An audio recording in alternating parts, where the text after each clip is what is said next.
Welcome to IFAStories, where ancient wisdom meets modern storytelling. Step into the sacred world of Ifa, the Yoruba spiritual system, where every tale carries the power of divination, destiny, and deep cultural insight. Join us as we unravel the mysteries of the Orishas, the divine forces guiding our paths, Orunmila, the Iron Moles, and many more.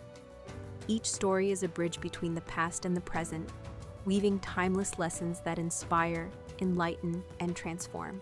Embrace the wisdom, honor the tradition, and journey with us into the heart of Ifa. Subscribe now and let the stories guide you. To explore full Yoruba stories, Ifa teachings, and ancestral wisdom, visit our website, www.ifastories.com. Step into the sacred path for more resources and information. Otúrá Méjì Goes to Imékà. Story. After the death of his mother, Momodù moved to the nearby town of Imékà to settle there. Shortly afterward, he was followed by Otúrá Méjì, who now had a group of followers accompanying him.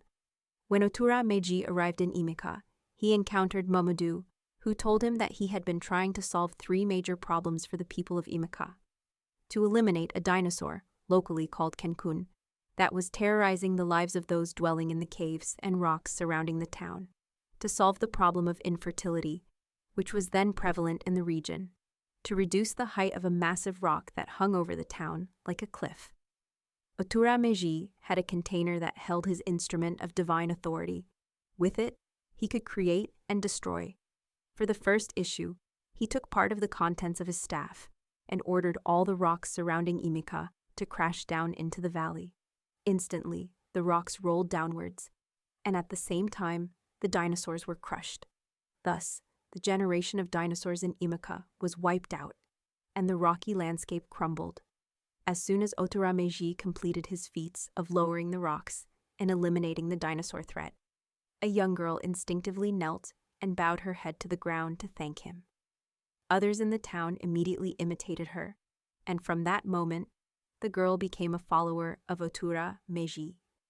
Otúrá Méjì then told Momodù that before solving the problem of infertility, he wanted to meet the king of the town.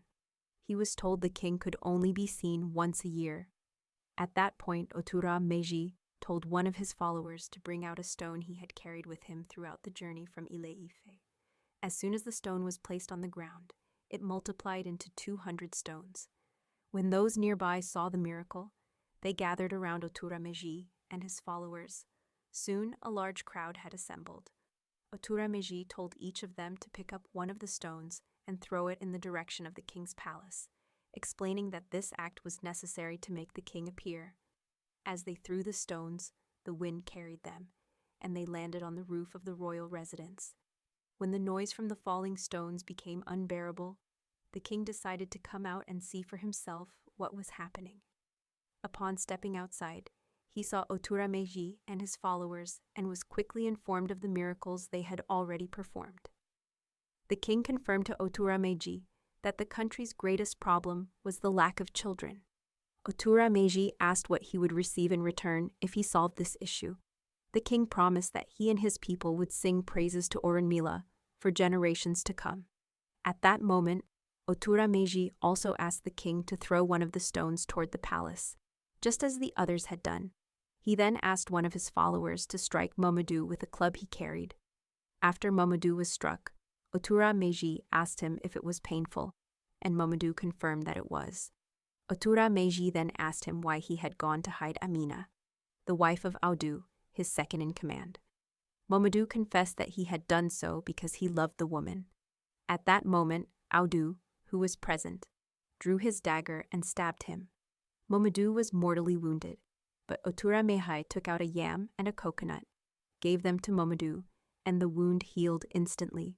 Nevertheless, Otúrá Méjì told Audu to go to the cave where his wife had been hidden, and he did so. He found her, and they embraced.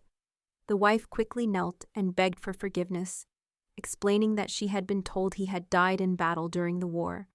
The husband told her that a mysterious visitor had led him to where she was hiding. When she heard about the wonderful work done by the visitor, she offered to go meet him so that he could help her have a child.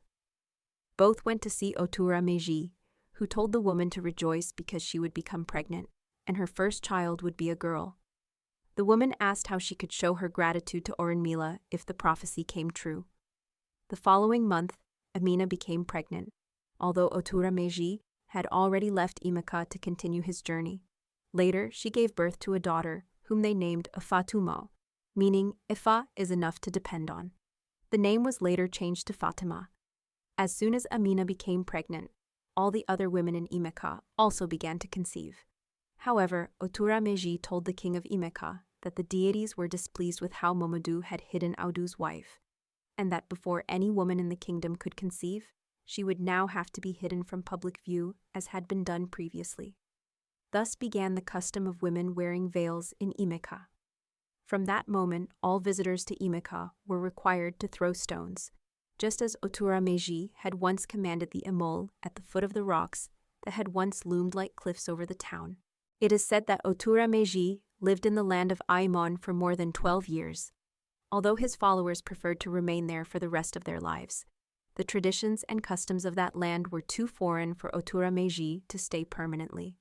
This is why in Ifa teachings, it is said that Orunmila liked the people of Imékà, but since it was a place where status and wealth held more influence than age, he chose to return to his home in Ile-Ife. He was especially disturbed by the principles that underpin the region's morality, where extreme poverty and criminal behavior were often viewed as signs of virtue. Being a wealthy man, he believed that everyone should live a comfortable life, since no one in heaven desires a life of hardship and deprivation along their spiritual path. The deities were sent to the world so that they could live peacefully together, just as they do in heaven, and to reject violence and discord. Soon after arriving back in Ile-Ife, Otúrá Méjì returned to heaven,